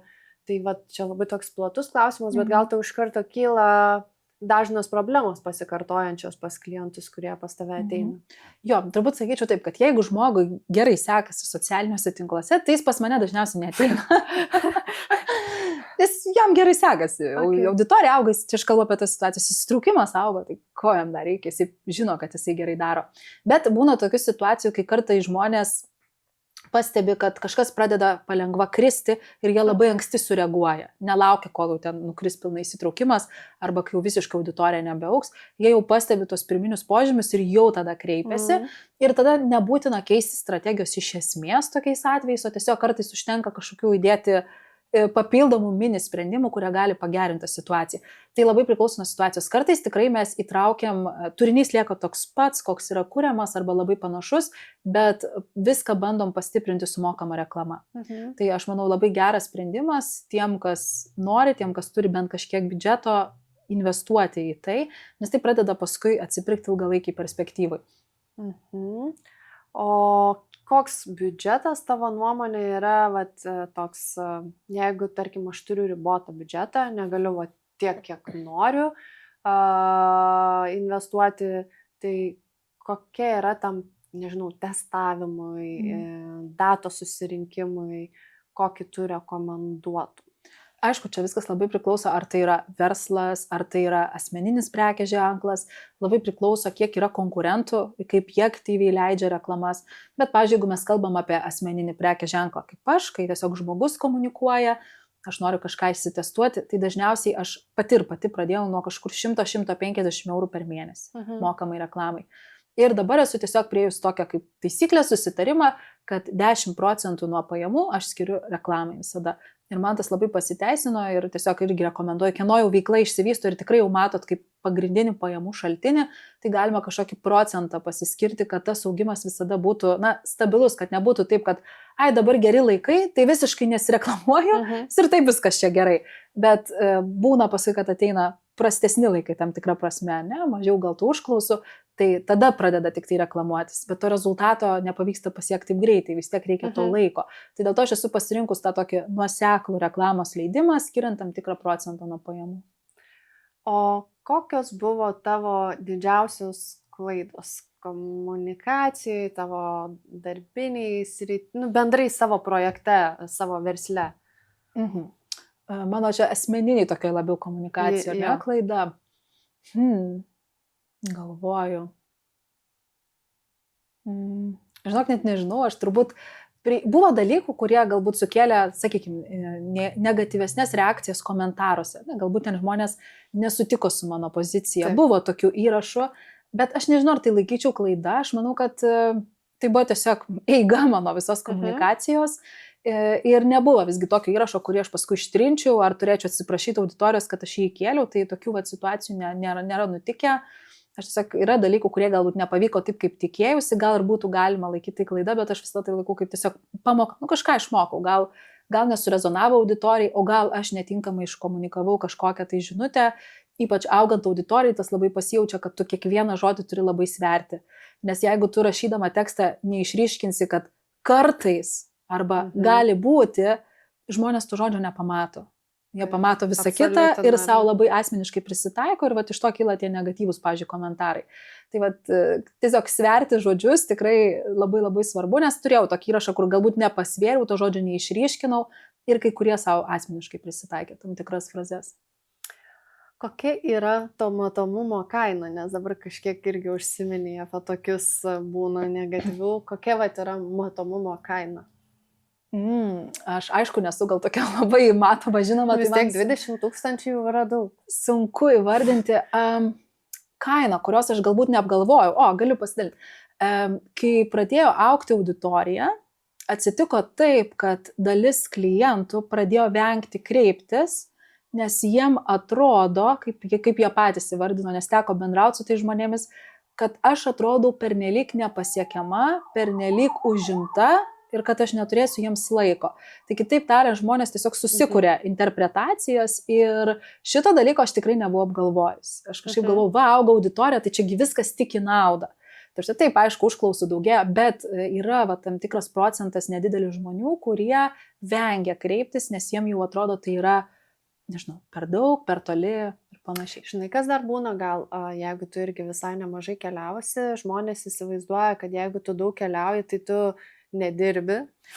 Galimas variantas. Čia irgi toksai, man atrodo, dažnas būna. O kad realiai, ar tu ofise nežinau, bent jau man tai būdavo, kai prasėdi 2 valandas tiesiog skrolindamas ir nieko neveikdamas, arba tu per savo lankymą kitos šalies gauni idėjų ir taip tau geriau generuojasi, tu turi daugiau užsidegimo, daugiau motivacijos, arba ten išsekęs sėdi, žinai, taip. To žmonės kažkaip nepamato, tai tas viena atostogauja, tai čia... Taip, jie mato tik tą bendrą kažkokį vaizdą, bet neįvertina, kad iš tikrųjų aš keliaujant, galiu pripažinti, aš daug produktyviau padirbu, negu tada, kai aš būnu tiesiog Lietuvoje, dirbu iš ofiso ar iš namų. Kad ir kaip keistai tai beskambėtų, nes matyti tiesiog kelionė įsijungia tas toks režimas, kad dabar aš dirbu ir aš noriu pasidaryti per trumpą laiką kuo daugiau dalykų efektyviai ar nekokybiškai, negu kad aš ten sėdėsiu namuose 8-9 valandas, iš jų valandą papietausiu, valandą išsiurbsiu namus, atsigersiu dar kavos, pasižiūrėsiu dar podcastą su Aiste, ar ne? Ir žodžiu, užsisuka, žiūrėk, jau ir praėjo visą dieną. Ir tų darbų netiek ir daug atlikau. Tai visiškai sutinku, gali būti šitas dalykas, kad mato, jog, tarkim, gal keliauji ir gal tu neturėsi laiko. Ar tu turi kažkokį procesą, struktūrą, kaip tu bendrauji su klientais, kaip tu dirbi, nes irgi tikrai dažnai yra problema žmonių, kad, tarkim, gerai sekasi veikloje ir klientų yra daug, bet problema yra tame, kad kaip ir uždirba, nežinau, tiek pat, bet išsitaškymas tarp klientų, atrašinėjimas, bendravimas, įsisukimas, atrodo darbo daugiau, bendravimo daugiau, susirašinėjimo daugiau. Ar tu turi kažkokių procesų ir kažkas tau galbūt padėjo, nežinau, lengviau bendrauti su savo klientais? Tiesiog taisyklės irgi susidariau laikų bėgant. Pavyzdžiui, seniau aš pastebėjau, labai daug laiko timdavo mano nuolatinis priėjimas prie e-mailų. Jis tiesiog būdavo nuolatinis. Kas 10 minučių, čia užeisiu, užmesiu akį. Ir aš nepastebėdavau, kaip aš paskui prisėdu prie to e-mailo, žiūrėk, jau ir valanda praeina. Taip. Kol atrašai, kol kažką atrandi, sugalvoji. Ir aš supratau, kad ne, taip negalima. Ir tada kažkur internete išgirdau tokį patarimą, kad geriausia prie e-mailo prisėsti 2 kartus dienoje. Tarkim, ryte ir ten dienos eigoje kažkada. Ir aš pradėjau tai taikyti ir iš tikrųjų man atsirado tarsi daugiau to laiko. Tai atrodo toks mini dalykas, bet jis gali pavogti nemažai erdvės. Kitas dalykas, aš kai dirbu su socialiniais tinklais ir, pavyzdžiui, prisijungiu įkelti klientui turinį į socialinius tinklus, kas labai dažnai atsitinka, kad mane užkabina turinys kažkieno ir aš pradedu skrolinti. Aš įkeliu, man atrodo, dažnas visiems. Taip, aš įkeliu tą įrašą ir aš net nepastebiu, kaip aš jau pusvalandį skrolinu reelsus. Tai čia irgi toks laiko vagis, kurį labai svarbu kontroliuoti ir susižiūrėti. Tai aš irgi esu nusprendusi, kad viskas, aš tiesiog prisijungiu, įkeliu, atsijungiu, įkeliu, atsijungiu, kad nešvaistyčiau savo laiko. Tai, tokie procesai, nežinau, ar čia galima padinti procesais, bet tokie gal susitarimai su savim, kuriuos aš tiesiog kartais pasigaunu kažkur internete, kaip rekomendacijas, kaip tą savo laiką valdyti. Su kitais freelanceriais pasikalbi, o kartais kai kuriuos ir pati atrandi sprendimus. Aš dar prie to pridėsiu mano vienas procesas, kurį labai, labai gerai įsisprendė. Aš bendradarbiauju su PPC specialistu, kuris perka adsus. Ir mūsų chatas būdavo tai per LinkedIn, tai per Gmailą, nes ten reikia gal greitai ir panašiai. Ir mes tiesiog abu perėjom į Discordą ir ten projektai susidėjom eilutes. Ir žinok, prieini tik tai ten, nežinau, kas kažkiek laiko. Kada nusprendė, o ne tau notificationai, darai kažką, išsimuši, pasižiūri, tai man atrodo, kad gal labai labai buvo fainas toks, aš negalėjau patikėti, kad antiek padėjo nesitaškyti dėmesio. Visiškai notificationai, aš dabar šito net nepagalvojau, bet aš jau gal 4 metai gyvenu visus išsijungus. Iki tie, kad man net mama negali prisiskambinti, tačiau gal nelabai gera dalis. Vienintelis appsas tai ten susijęs su vaiko darželiu, kur aš įsijungusi esu, bet visa kita yra absoliučiai išjungta. Ir man net būna keista, kai aš pasikeičiau telefoną ir ten nustatymuose nebuvo dar išjungti tie notification. Kaip jie pradėjo iš visur eiti, ten iš Instagramo, iš LinkedIno, iš Messengerio. Aš tokia sėdžiu visai ir man pradėjo darytis blogą. Man pradėjo sprogt galva, kiek visko daug vyksta. Ir aš tada, kai išsijungiau vėl tokia, žinai, atrodo, tyla įsijungia, tai aš gyvenu iš tikrųjų be notificationų ir stengiuosi jų neturėti. Tai čia daug, man atrodo, rekomenduočiau tą Gmail'o notificationais. Čia, žinai, nes yra tas, kaip tu sakai, kad 2 kartus pasižiūrėti yra viena, bet kita, kai ateina tau, Taip. Tas Smalsumas, taip, ypač kai pamatai laiško pradžią, žinai, jo. norisi atsidaryti, tai jo, išjungi ir visiškai ramutame. Jo. Kaip pasitikrinti, ką tavo socialiniai tinklai sako apie tave? Pavyzdžiui, tu klientus audituoji ir turi savo praktikas, o kaip tu pati pasitikrini arba galbūt kaip žmogui rekomenduoji pasitikrinti? Vis tiek rekomenduoja, kad kitas pažiūrėtų, ar ne? Auditavimas yra geras dalykas, kad kitas žmogus pats pažiūrėtų. Tu vis tiek nepamatysi savęs taip, kaip kiti galėtų pamatyti. Tu turi labai daug, įsivaizdavimų kažkokiu apie save ir tau labai sunku atskirti ir šališkai pasižiūrėti, kažkaip objektyviai, tai yra, tu labai šališkai žiūri. Tai va, tas objektyvus žvilgsnis, man atrodo, kad tu pats negali objektyviai pasižiūrėti savo paskyrą ir taip, kaip jinai atrodo. Gal tu gali kažkokios kritikos ir savo pasakyti, bet vis tiek tai tokia nėra visiškai objektyvi tiesa. Tai aš pati, ką darau, aš kreipiuosi į kitus specialistus. Nors būna kitiem ir absurdiškai skamba, kaip tu čia dirbi su socialiniais tinklais ir dabar eini į konsultaciją pas kitą socialinių tinklų specialistą. Bet aš dėl to ir einu, kad man yra labai sunku objektyviai pasižiūrėti, kaip aš atrodau ir ką aš galbūt dar galėčiau įtraukti. Tuo tarpu, kai ateina klientas, aš iš karto matau, iš karto pajauti, bet žiūriu savo paskyrą ir aš to paties nematau. Tai aš esu linkus kreiptis į specialistus pagalbos. Kartais pasiklausiu pažįstamų draugų, kaip tau atrodo ir panašiai, užtenka ir jų nuomonės, nes visgi labai dažnai jie ir yra tie paprasti žmonės, kurie į mane kreipiasi pagalbos. O kokios būna dažniausios problemos komunikacijos, kai audituoji žmogų? Audituoji asmeninio brandingo tą komunikaciją. Turbūt viena iš didžiausių problemų, tai kai žmogus nėra išsigryninęs apie ką jis yra iš tikrųjų. Tai tada toksai chaosas visiškai pasirodo, net neaišku, kas tu esi, ką tu darai, koks tavo išskirtinumas, kodėl aš iš vis turėčiau į tave kreiptis. Tai čia turbūt didžiausias toks trūkumas. Jau kai tai būna, tai reikia viską, atrodo, iš pagrindų keisti. Bet jeigu tu atini paskyrą ir matai, kad daugmaž viskas aišku, tai yra, coachingo srities specialistas, ar ne? Tai tada, aišku, tiesiog žiūrim bendrai, ar tas, kaip atrodo tas turinys, ar jis atitinka tavo norimą pozicionavimą, ar jis atitinka tavo tikslinę auditoriją, ko jinai galbūt norėtų. Tai čia šitą dalį susižiūri patį turinį, pačius formatus, nes vėlgi keičiasi socialinių tinklų algoritmai, keičiasi tos tendencijos.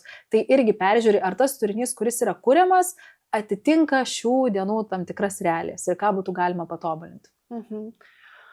Ok, tai kaip suprantu, pozicionavimas jau gal daug girdėta tokia frazė, daug yra aišku, kaip ten susidėlioti, eina pas specialistus, kurie padeda. Pavyzdžiui, mažiau gal girdėta brand persona, ar tau būna, kad tenka kažkaip daugiau ir su tuo dirbti socialiniuose tinkluose, kad parodyti ne tik vertę, bet ir patį žmogų arba įmonės brandingą, apie ką tai yra. Taip, tenka dirbti. Aišku, dažniausiai ta brand persona žmogus ar įmonė išsigrynina su brando specialistų, gal čia taip reikėtų juos vadinti, ir jie jau ateina su turima informacija ir aš tiesiog jau žiūriu, kaip tai galima socialiniuose tinkluose panaudoti. Konkrečiai aš pati brand personų tiem žmonėm nei aprašinėju, nei kuriu, jie jau ateina pas mane turėdami kažkokią ar viziją, ar aprašymą, dažniausiai dokumentą kažkokį turi. Ir tada mes jau žiūrim, kaip galima per turinio vienetus tai parodyti, realizuoti ir iškomunikuoti. Man labai skamba faina, kad tu neišsiplėtei, žinai, į visur, nes marketingo srity tu gali labai daug apimti ir daug apsiimti. Ir tavo specializacija yra grinai socialiniai tinklai. Tai gal mano klausimas, kaip tu savo susikūrei tas ribas, kiek tu darai? Jo, tai galiu pasidalinti priešistorę, kad pačioj pradžioje, kai pradėjau freelancinti, aš darydavau daugiau. Tai tikrai mano ribos išeidavo ir į brando kūrimo pusę kažkiek, ir į marketingo pusę plačiaja prasme. Toks tikrai ne tik socialiniai tinklai. Ir kodėl tai buvo? Nes man atrodė, kad jeigu aš turėsiu tik socialinius tinklus, tai aš iš to neuždirbsiu. Kad tai bus neva pernelyg siaura, tai aš kaip ir turiu išsiplėsti. Tai čia vienas dalykas. O antras dalykas, man atrodo, kad kadangi aš pradedanti freelancerė, tai turiu imti visas galimybės. visi užsakymai, tai yra visos galimybės, tu gali išmokti, tai yra pajamos ir taip toliau. Bet paskui aš supratau, kad aš tam tikrus darbus atidėlioju. Ir man čia buvo toks pirmas signalas, kad reiškia, tas darbas nėra man. Jeigu aš atidėlioju ir laukiu iki paskutinės minutės, kad jį atlikčiau, tai nėra mano darbas. Ir tada aš pradėjau jų atsisakyti, tų tokių pašalinių darbų ir tiesiog koncentruotis į vieną sritį. Ir ką aš pamačiau, kad tu kaip tik gali daugiau uždirbti, kai tu labai aiškiai koncentruojasi į vieną sritį ir esi tos srities ekspertas, negu kai tu bandai apsėsti dar 5 kėdes. Tai bent jau man tas tikrai pasitvirtino, dėl to kažkaip noriu ir kitus padrąsinti, nebijoti, daryti tik tai, ką jūs mėgstate. Nėra būtina ten dar bandyti apsėsti kitas kelias kėdes. Nes tik sudėtingiau būna, man atrodo. Nu ir tikrai dabar jau paskutinis klausimas. Kaip galima, kokie būdai socialiniuose tinkluose padeda kurti bendruomenę? Pirmas dalykas tai yra aiškus lyderis. Kad ir kaip mes bandytume, turėjau porą projektų, kur bandėm sukurti bendruomenę, kur nėra lyderio kažkokio, tikrai yra labai sudėtinga. Nesakau, kad neįmanoma, bet yra tikrai sudėtinga. Vis tiek kažkoks žmogus, vedlys, lyderis, veidas, jis turėtų būti. Nes ir labai priklauso, kokie žmonės susirinks nuo to lyderio. Tai man atrodo, turi būti stiprus, charizmatiškas veidas, kuris, kaip ir kalbėjom, nebijo parodyti įvairias savo pusės, atskleisti ir tą brand personą, ne tik būti tuo tokiu statišku specialistu, kuris yra, čia manau, yra numeris 1. Kitas dalykas, tai bendruomenė, man atrodo, kada jinai susibūrė aktyvi ir įsitraukusi. Tada, kai sprendžia kažkokią vieną tikrai labai visiems pažįstamą ir aiškią problemą. Nes jeigu to nėra, jeigu mes neišgryninam, ko čia ta bendruomenė susirinko dabar, kokie yra jos iššūkiai ir kokį galbūt bendrą dalyką mes visi kartu sprendžiame, tai yra sunku palaikyti jos įsitraukimą. Faktiškai skaičiukai gali būti, ten turim 2000 narių, bet kiek jie įsitraukia, tai čia yra jau kitas klausimas. Tai aš pastebėjau, kad labiausiai įsitraukusios bendruomenės tos, kurios labai aiškiai žino, už ką jos kovoja, už ką jos stovi. Tai man atrodo, čia irgi labai svarbu, kad tas lyderis gebėtų tai atrasti ir, aišku, iškomunikuoti, uždegti kitus tuo noru daryti ir veikti. Nu jo, labai pritariu dėl to lyderio ir jo charizmos ir tos temos, problemos kažkokios, nes dabar galvoju, juk visokios grupės, kur susirenka, pavyzdžiui, jeigu ir didesnę problemą sprendė ten codependency, kopriklausomybė ar ne, nu tai ir susirenka tokie žmonės, kurie turi tą pačią problemą, jie vienas kitą palaiko, lygiai taip pat, jeigu eini į fainuolių chorą, tai ten irgi susirenka kažkiek, kas nori padainuoti, galbūt nėra profai, bet gali nueiti ir padainuoti su, vakar buvo Kamanių Šilelis. Tai žinai, ir, man atrodo, labai aiškus pavyzdys, kaip greitai užaugo ir žinoma bendruomenė su Dovilė kaip lyderė, ar ne? Turi būti kažkas vienijančio. Ir sakau, ne tik lyderis, bet ir ta problema, nes jeigu yra charizmatiškas lyderis, bet jis nesugeba atrasti kažkokios temos problemos, tai kaip jam tada suburta bendruomenė. Nėra už ko kabintis iš esmės tiem žmonėm. Bet jeigu mes sugebam tą iškelt, kad čia yra choras tavo vidiniam vaikui, kaip fainuolių choras, pažiūrėjau, save pozicionuoja, tai jau yra tam tikra prieiga, kur čia ir dainos, kaip iš mano vaikystės galbūt, ar ne, iš tų laikų, čia ir susirenka žmonės, kuriem kažkada pasakė, kad tu baisiai dainuoji, arba tau nesiseka dainuoti, ir staiga jie vėl gali atrasti save per dainavimą, be jokių taisyklių.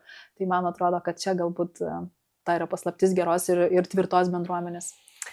Tai ačiū, Indrė, tas bendruomenės tema, linkiu visiems sukurti socialiniuose tinkluose savo klientus ir ačiū tau labai, man atrodo, buvo labai informatyvus, ypač tie, kas arba nori daryti, arba jau daro ir daro klaidų, tai ačiū tau labai. Ačiū tau.